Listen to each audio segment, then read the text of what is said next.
Okay, Bola Ahmed Tinubu has been sworn in as the President of Federal Republic of Nigeria.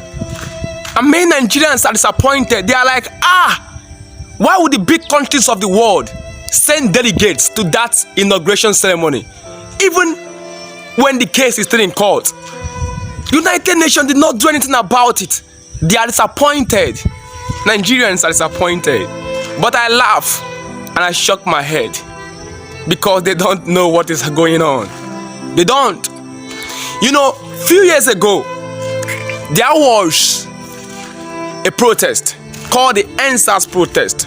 Youths were massacred, and to today, nobody knows who gave that order.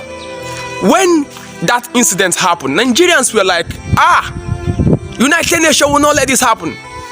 The big countries of the world that promote human rights will not let this happen. At the end of the day, nothing happened. Now, a few months ago, when it was alleged that the presidential election was rigged, people were also like, United Nations won't let this happen. The big countries of the world who promote human rights will not let this happen.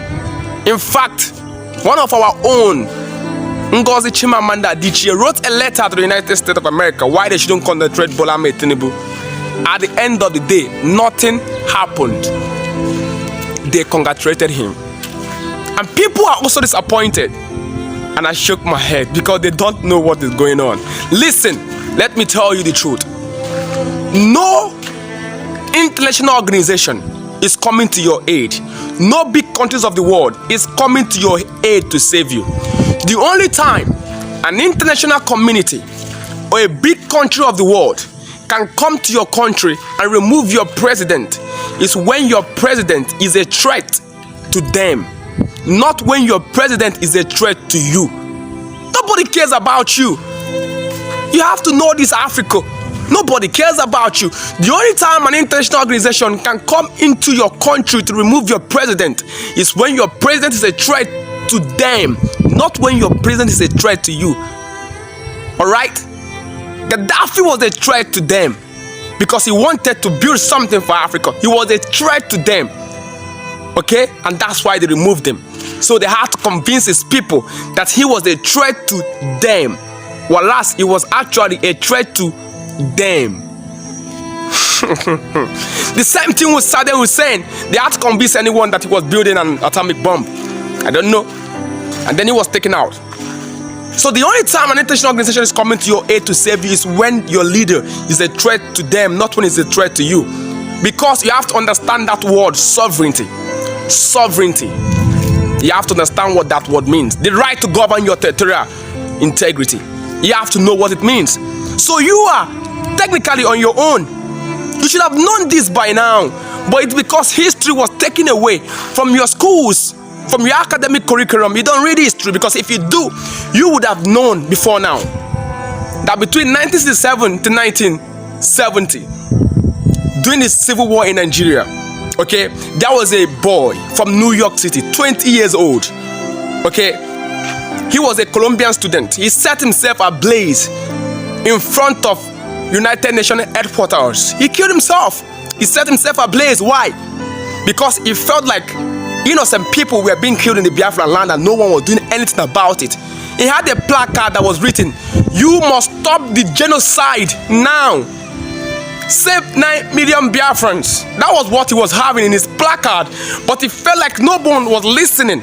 He had to set himself ablaze to show how bitter he was that nothing was being done. He was a white man from New York City, a Colombian student of 20 years old. Then, still, no one listened to him. What happened? Nothing happened. Why do you now think that a black man like you will scream and they will come to your aid? No civilization is coming to save you. You have to know this. Let me give you a historical perspective of the United Nations so that you will know what you are facing. Listen, United Nations, before United Nations, there was an organization called the League of Nations. The League of Nations was formed in 1919. The League of Nations was formed after the First World War between 1914 to 1918. The world, the big countries of the world, felt like if there was an organization, that united the world, maybe, just maybe, there wouldn't be an outbreak of the First World War. So they created League of Nations in 1919. But it failed because the Second World War broke up. It broke out. And it was these people who were members of the League of Nations that fought themselves. The war was between the Axis and the Allied powers. They are the ones that fought the Second World War. Who were the members in this League of Nations? Japan was there, Germany was there, Italy was there, France was there, America was there. Okay? The Soviet Union big boy, Russia was there, Britain was there. So after the Second World War, they created another organization on the 24th day of October 1945 in San Francisco. 50 member nations formed that charter. Alright? Nigeria became a 99th member of the United Nations upon regaining our independence in 1960 from Britain. Okay? Now, because it is he who won that dictated the rules, history is written by the conquerors. So, the people that won the war became the permanent members, the security permanent members of the United Nations. Okay? United States of America, France, obviously Britain, the Soviet Union big boy, Russia, and now China has to be involved because she has an economic power. So 5 permanent security members of the United Nations. These 5 permanent members cannot be changed for anything. So the people that lost the war, technically they lost the war. Let's face it. Japan lost the war, Germany lost the war, Italy lost the war. So they are no longer permanent members of the United Nations. Alright. So it is interest. It is our interest. No one is coming to save you, Africa. No one is coming to save you. You have to stand up for yourself like your ancestors did. I'm sorry to say it, but it is the truth.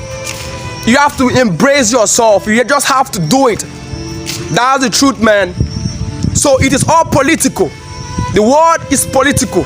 Everyone respects everyone's sovereignty. Only when that person in the other geographical location is a threat to them. Because nobody cares about you. That is why it is said, black man, you are on your own. Wake up, Mother Africa. Wake up. Alright? Wake up. It is high time you stop waiting on international communities to come and save you. Nobody's coming to save you. People are busy. It's interest. It is political. Alright? Wisdom is the principal thing.